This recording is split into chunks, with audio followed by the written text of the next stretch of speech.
प्रसारण देख रहे थे आप। आरबीआई की द्विमासिक मौद्रिक समीक्षा की घोषणा आरबीआई गवर्नर शक्तिकांत दास कर रहे थे। उन्होंने कई बड़ी बातें अपनी इस घोषणा में कही। उन्होंने कहा कि आरबीआई ने रेपो रेट में इजाफा किया है। रेपो रेट में 25 बेसिस पॉइंट्स की बढ़ोतरी की गई है। रेपो रेट में 0.25% की बढ़ोतरी की गई है और साथ ही साथ उन्होंने कहा कि रेपो रेट में 6.25 से बढ़कर अब ये 6.5% हो गया है। भारतीय अर्थव्यवस्था में मजबूती बरकरार है। कई बड़ी बड़ी बातें इस दौरान उन्होंने कही कि हर क्षेत्र में व्यापक वृद्धि हुई है। महंगाई दर में इस दौरान कमी आई है। शहरी उपभोग मांग में वृद्धि हुई है। जो वाहन है, भारत में वाहनों के उत्पादन में काफी बढ़ोतरी हुई है। बैंकिंग सिस्टम की उन्होंने बात कही। उन्होंने कहा बैंकिंग सिस्टम में पर्याप्त तरलता उपलब्ध है। पर्यटन उद्योग की बात करते हुए उन्होंने कहा कि पर्यटन उद्योग इस दौरान बहुत तेजी से रिकवरी किया है। उन्होंने कहा कि कोरोना महामारी के दौरान जो काफी अर्थव्यवस्था को नुकसान पहुंचा था उससे भारत बहुत जल्दी उभरा है। उन्होंने ये भी कहा कि रूस यूक्रेन युद्ध ने वैश्विक अर्थव्यवस्था को प्रभावित किया, लेकिन भारतीय अर्थव्यवस्था में मजबूती का रुख लगातार बरकरार है। फाइनेंशियल ईयर 2023-24 में महंगाई दर की बात उन्होंने कही। 4% से ऊपर संभव है महंगाई दर। साथ ही साथ फाइनेंशियल ईयर 24 में रियल जीडीपी ग्रोथ रेट जो है वो 6.4 संभव है। श्यामा हमारी सहयोगी इस खबर पर और ज्यादा जानकारी के साथ हमारे साथ जुड़ गई हैं। श्यामा, कई बड़ी बातें कही हैं आरबीआई गवर्नर शक्तिकांत दास ने अपने संबोधन में। मौद्रिक नीति की समीक्षा की घोषणा करते हुए उन्होंने कहा कि रूस यूक्रेन युद्ध ने जिस तरह से वैश्विक अर्थव्यवस्था को प्रभावित किया, लेकिन भारतीय अर्थव्यवस्था में मजबूती का रुख लगातार बरकरार है और इस भारतीय अर्थव्यवस्था को और भी ज्यादा मजबूती प्रदान करने के लिए हम लगातार काम करते रहेंगे।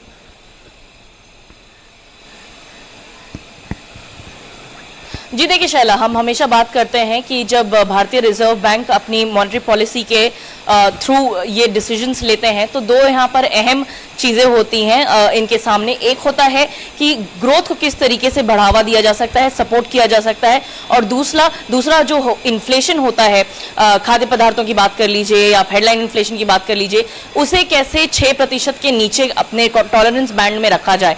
हम देख रहे थे लगभग एक साल से कि जो ये इन्फ्लेशन की दरें थी वो 6% से ऊपर चल रही थी, जो कि आरबीआई के कंफर्ट जोन से बाहर है, क्योंकि आरबीआई का कंफर्ट जोन है 4%, यानी कि अगर आप उसमें 2% कम कर सकते हैं या 2% बढ़ा सकते हैं, यानी कि 2 से 6% तक का टॉलरेंस बैंड होता है। लेकिन ये 6% से ऊपर लगातार चल रहा था।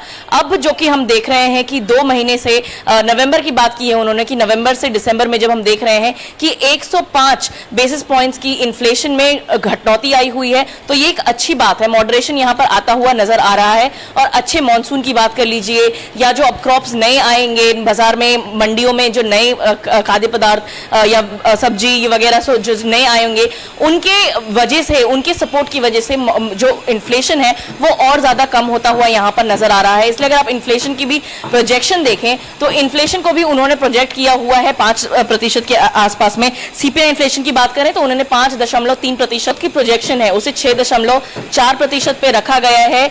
यानी कि इन सभी जियोपॉलिटिकल टेंशन के बीच में खाद्य पदार्थ या जो नॉन ऑयल फूड प्राइसेस होते हैं उनकी बढ़ोतरी हो रही है, क्रूड ऑयल प्राइसेस की भी बढ़ोतरी हो रही है। इन सभी एक्सटर्नल फैक्टर्स के बीच में भी भारत एक बहुत अच्छा पोजीशन अपना होल्ड कर पा रहा है और इसी की वजह से ग्रोथ जो है वहां पर बहुत अच्छा एक प्रोजेक्शन आरबीआई ने दिया हुआ है। तो 6.4% जो है वो ग्रोथ प्रोजेक्शन है। तो यहाँ पर हमने दोनों बात कर ली कि जो इन्फ्लेशन है उसकी तरफ में भी ध्यान दिया हुआ है आरबीआई ने, और साथ ही यहाँ पर ग्रोथ के लिए भी कई सारे ऐसे अहम अनाउंसमेंट्स किए हुए।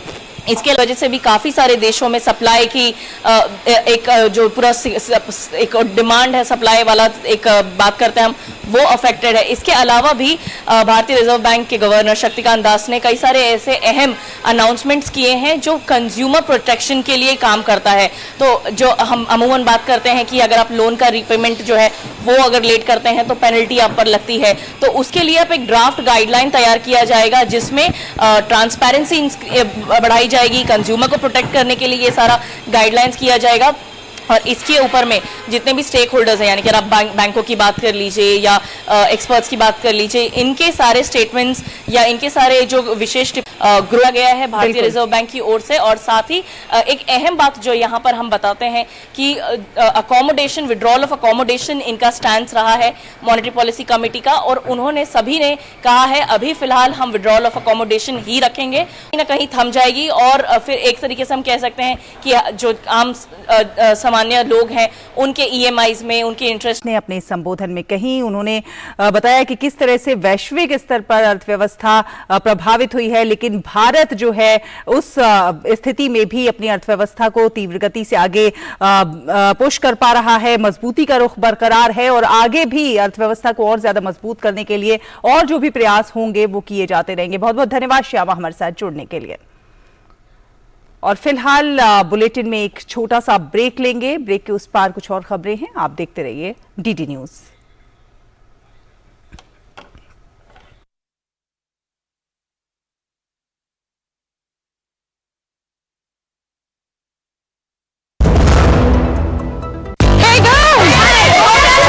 आज तो पार्टी चाहिए, चैंपियन के साथ सेल्फी लेंगे। आइडिया, यही करते हैं पार्टी।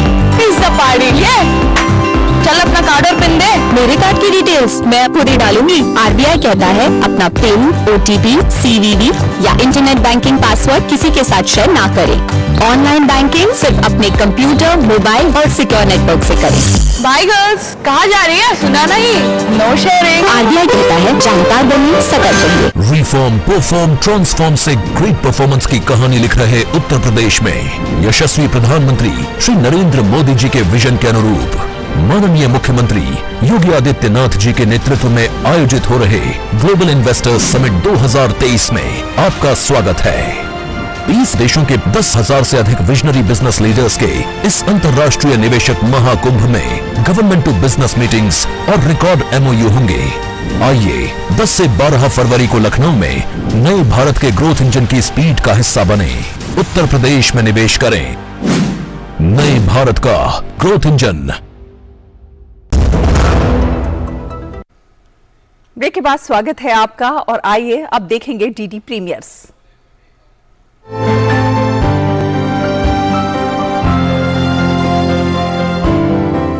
नमस्कार, आप देख रहे हैं डीडी प्रीमियर्स और आपके साथ मैं हूं शहला निगार। अपने इस खास प्रोग्राम में हम बात करते हैं दूरदर्शन के विभिन्न नेटवर्क्स पर प्रसारित होने वाले शानदार धारावाहिकों की। तो चलिए सबसे पहले बात करेंगे धारावाहिक कॉर्पोरेट सरपंच की। इस धारावाहिक में आज आपको देखने को मिलेगा कि कीर्ति गांव वालों को उनके हक याद दिलाती है और गांव वाले भी कीर्ति का समर्थन करते हैं। आप लोगों को ऐसी बहुत सारी बातों से दूर रखा गया है जो आपका हक है। कीर्ति ने गांव वालों को उनका हक याद दिलाया। वहीं दूसरी ओर जो पंचायत ऑफिस में आप अपनी हेकड़ी जमा रहे हैं ना, 2 मिनट में उतर जाएगी। जब तक ये तूफान शांत नहीं हो जाता है हम लोग को भी शांत रहना चाहिए। ऐसे हाथ पे हाथ धर के बैठे रहोगे क्या? अब क्या करेगा सरपंच? शिवपुरी गांव की तस्वीर वाकई में बदलने वाली है। तो आगे क्या होगा, क्या करेगी कीर्ति, जानने के लिए देखिए धारावाहिक कॉर्पोरेट सरपंच सोमवार से शुक्रवार रात 8:30 बजे डीडी नेशनल पर। और धारावाहिक उषा परिणय में आज आपको देखने को मिलेगा कि बाणासुर अपनी पुत्री उषा का स्वयंवर रचाने की तैयारियां करते हैं। इधर माता पार्वती नारद मुनि को भेजती हैं द्वारिका ताकि वो अनिरुद्ध की तैयारियों का जायजा ले सके। अमात्य कुंभांड जी महाराज, हम अति शीघ्र ही राजकुमारी उषा का स्वयंवर रचाने जा रहे हैं। इस प्रकृति से जीवों की उत्पत्ति हुई है। प्रकृति के कारण ही सब जीवित है,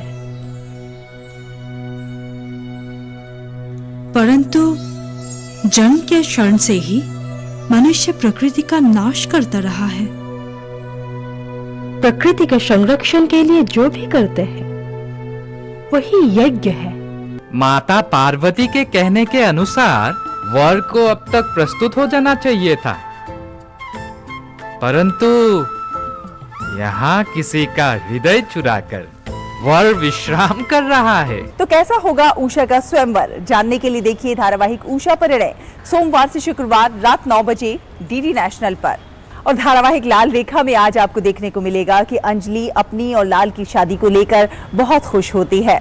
उधर लाल अपनी कल्पना से अनजान एक लड़की की तस्वीर बनाकर बहुत खुश होता है और प्यार का इजहार करता है। अंजलि, माँ बेटी तस्वीर देखनी बंद क्यों कर दी? अरे सब तुम्हारा ही तो है, इस घर पे तुम्हारा पूरा अधिकार है। तुम इस घर की होने वाली मालकिन हो। देखा, तुमने तो मेरे दोस्त को भी परेशान करके रखा है। क्यों? सही तो कहा मैंने। अच्छा, मेरी बातों पे मुस्कुराहट सूझ रही तुम। तुमको अभी तक हमको शूज का नजर नहीं आया? क्षमा करें सर जी, वो कल नए जूते को धूप दिखाने भूल गए थे। गलती का बच्चा, गेट आउट फ्रॉम हियर। तो आगे क्या होगा जानने के लिए देखिए धारावाहिक लाल रेखा सोमवार से शुक्रवार रात 9:30 बजे डीडी नेशनल पर। तो दूरदर्शन के विभिन्न नेटवर्क्स पर प्रसारित होने वाले इन शानदार धारावाहिकों का आप उठाते रहिए आनंद। हमें दीजिए अनुमति। नमस्कार।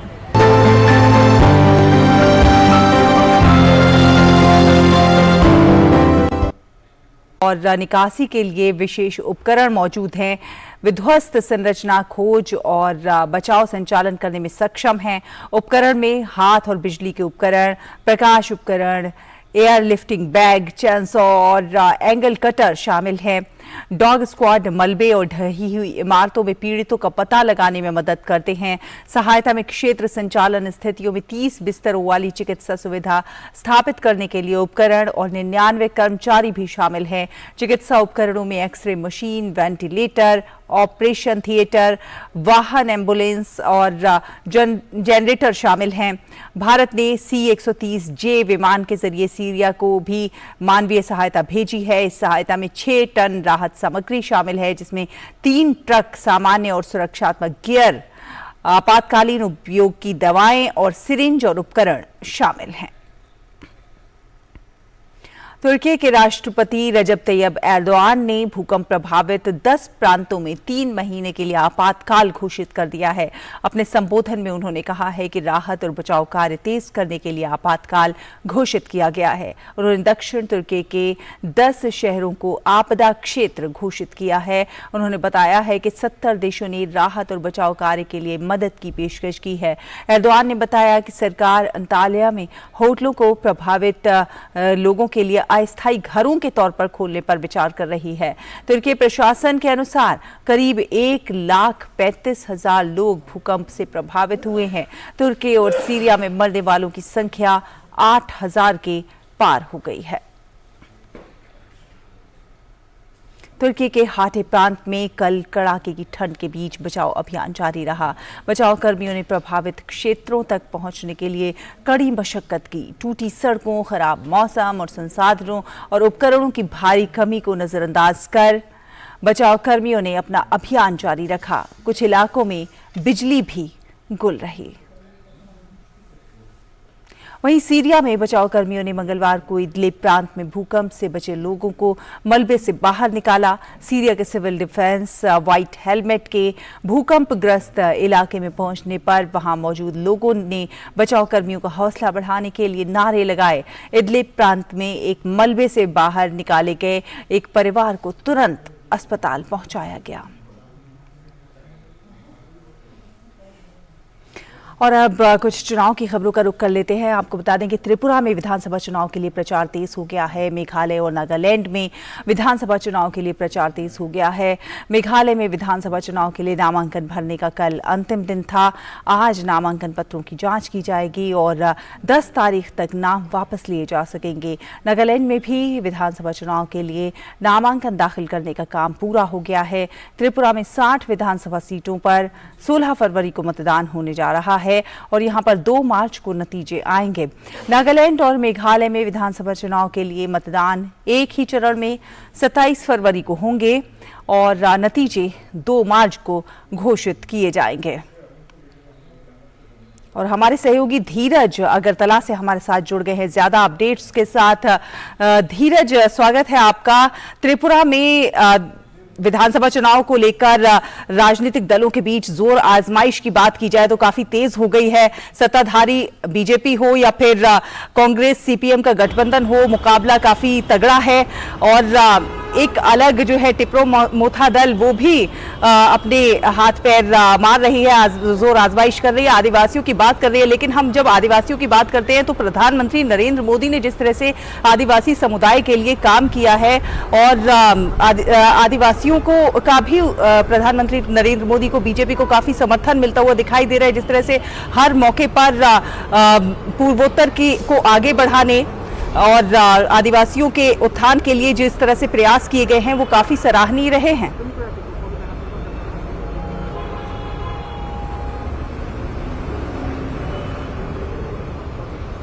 जी बिल्कुल सही कहा कि चुनावी शंखनाद में सभी पार्टियां जोर आजमाइश कर रही है। सभी पार्टी की ये उम्मीद है कि इस बार के विधानसभा चुनाव में उनकी वापसी हो। भारतीय जनता पार्टी एक बार दोबारा सत्ता में आना चाहती है और वो चाहती है कि जो उनका काम है बीते जो 5 साल का उनके कार्य का जो लेखा जोखा है उसको वो आगे बढ़ाएं, जो अधूरे काम हैं उसे पूर्ण करें। दूसरी तरफ जो लेफ्ट पार्टियां हैं, लेफ्ट पार्टियां हैं जो 25 सालों तक सत्ता में रही और एक बार फिर वो चाहती है कि उस अपने जो पुराने जो किले हैं उस किले में वो वापस लौटे। कांग्रेस पार्टी शून्य से चाहती है कि वो अपने टैली को आगे बढ़ाए। और जहां तक अपने बात की आदिवासी समाज की, तो मैं आपको बता दूं कि ये जो त्रिपुरा है, इस त्रिपुरा में लगभग 40% जो आबादी है वो आदिवासियों की आबादी है। और आदिवासी के कल्याण के लिए, आदिवासी के विकास के लिए केंद्र सरकार से जो योजनाएं चली है उन योजनाओं का लाभ उन तक पहुंचा है। वो हमने खुद जाके ग्राउंड रिपोर्ट में देखा कि कैसे वहां तक चाहे पानी कनेक्शन की सुविधा हो, महिलाओं के लिए उज्ज्वला कनेक्शन की सुविधा हो, आवास योजना हो, किसानों के लिए जो योजना हो, उन सारी योजनाओं का जो लाभ है वो किसानों तक पहुंचा है। और जहां तक आपने बात प्रधानमंत्री की और आदिवासी के कल्याण की बात की, तो प्रधानमंत्री ने आदिवासियों के कल्याण के लिए कई कानून बनाए हैं ताकि उनको रोजगार के लिए दूर न जाना पड़े। तो इसके लिए उन्होंने जो स्कीम बनाया है कि वो जहां रहें वहीं उनको रोजगार का साधन मिल जाए। जंगल में अगर वो रहते हैं तो जंगल में ही उनके लिए एक कानून बने ताकि उनको वहां से हटाया ना जाए। राशन कार्ड की बात की गई कि जहां वो रहें वहीं उन्हें राशन कार्ड की सुविधा मिले। तो ये दूसरी तरफ जो आदिवासियों के लिए जो कानून बने, जिस कानून के जरिए उनका जो एक अधिकार था जंगल के साथ, वो अधिकार उनके साथ कायम रहे। तो ये कहा जा सकता है कि पूर्वोत्तर राज्य को, जो कि प्रधानमंत्री के सबसे करीब है, प्रधानमंत्री के जो योजनाएं हैं उनके बिल्कुल करीब है, उसके लिए उन्होंने एक अलग से मंत्रालय ने बनाया था ताकि जो पूर्वोत्तर राज्य का जो विकास है और पूर्वोत्तर के जो राज्य हैं वो शेष राज्य से कटे नहीं। इसलिए आपको मैं बताऊं कि देखिए अगरतला में जो एयरपोर्ट की सुविधाएं दी गई और कनेक्टिविटी उसका जो अन्य राज्यों से कैसे उसका सुंदर कनेक्टिविटी हो, उस कनेक्टिविटी को भी मजबूत किया गया। जी अभी का जो रुझान है उस रुझान के मुताबिक जो भारतीय जनता पार्टी ने कल कई जनसभाओं को संबोधित किया। मैं आपको बताऊं कि रक्षा मंत्री राजनाथ सिंह कल यहां पहुंचे थे, उन्होंने 2 सभाओं को संबोधित किया। फायर ब्रांड नेता योगी आदित्यनाथ कल यहां पहुंचे थे और उन्होंने 3 रैलियों को संबोधित किया। उसके बाद अगरतला में उन्होंने रोड शो के जरिए जनता से भारतीय जनता पार्टी के पक्ष में वोट डालने की अपील की।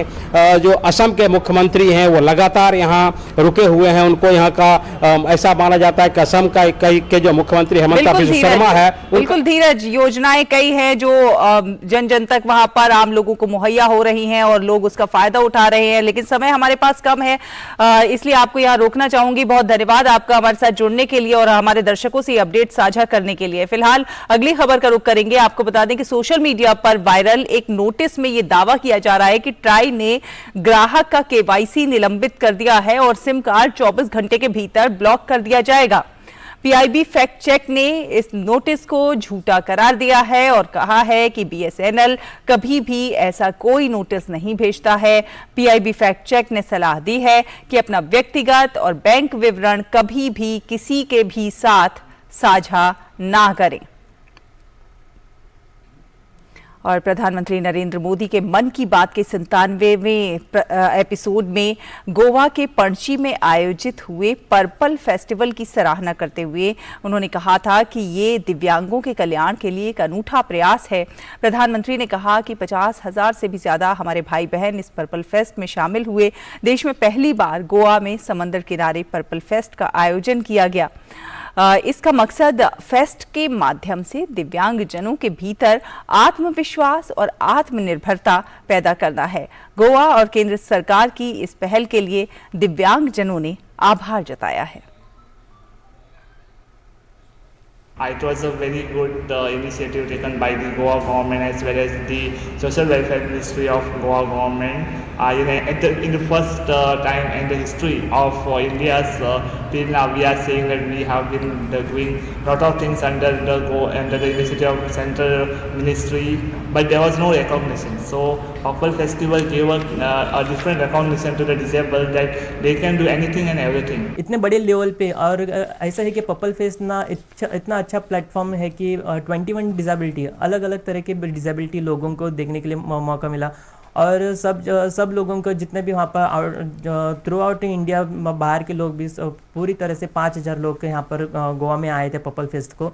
और जितने का 4-5 दिन के अंदर कम से कम 40 से 50,000 लोग विजिट करके चले गए हैं। सो इतने बड़े लेवल पे हमारा अपना हेमोफीलिया के बारे में अवेयरनेस करने के लिए भी अच्छी तरह से मौका मिला है। The government of Goa, honourable chief minister, honourable social welfare minister gave a huge support for this festival, and as we all know, our honorable Prime Minister Shri Narendra Modi made a mention of this Purple Fest in his Mann Ki Baat last week.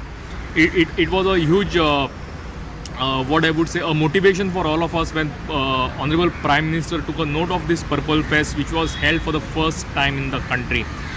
There is a huge responsibility on us now, since it has become so big. We need to now focus on the issues, on the problems, and find a proper way forward to handle the various aspects which are related to persons with disabilities.